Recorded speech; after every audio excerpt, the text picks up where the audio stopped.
Ireland's wonderful scenery, friendly people and the rich history are renowned around the world. But what else do you really need to know if you're thinking of going to Ireland this summer? How do you get there? Where should you go? What are the best kept secrets? Well, who better to ask than Gloria Hunniford? Well, in my opinion, the joy of Ireland, of course, is that it's only an hour away. The very idea of being able to drive across, you bring your family, and not to have to hire a car saves you a lot of money. You know, if you want your 5-star hotel, it's there. If you want your castle to get married in or whatever, it's there. But on the other hand, if you've got a family and you want to go into the countryside and go to some of those wonderful B&Bs on farmland, you know, it's terrific for the children because they see all the animals, they see a working farm. It's very reasonably priced and you get all that glorious Irish food. And you can have whatever you want, whatever your pocket allows. But it doesn't always have to be gourmet food and Michelin star rating.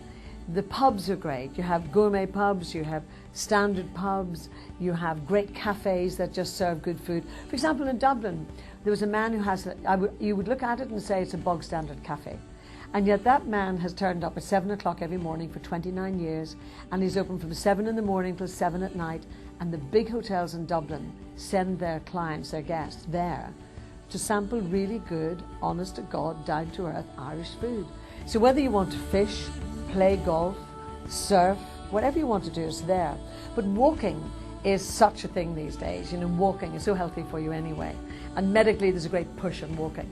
But the 9 glens of Antrim, which are on the east coast of Northern Ireland, so you have that wonderful coastline going up, ultimately reaching the very famous Giant's Causeway, which has that funny shaped rock formation, which is mirrored in Scotland. They say that the giant took the piece of land and threw it, and that's the Isle of Man, so they say. Makes a good story. But anyway, the 9 glens of Antrim that you experience on that coastline, they're all set walks now, and they're all looped there. I think there's something like 60 walks, so that you finish where you started off. And it's glorious. It's just glorious countryside.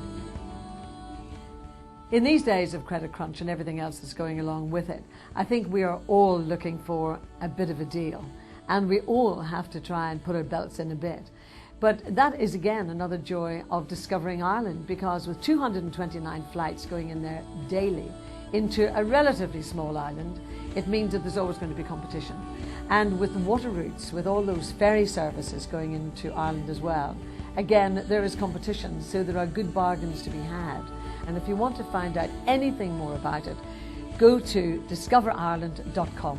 They have all the details, all the bargains, and I know I'll certainly be logging on.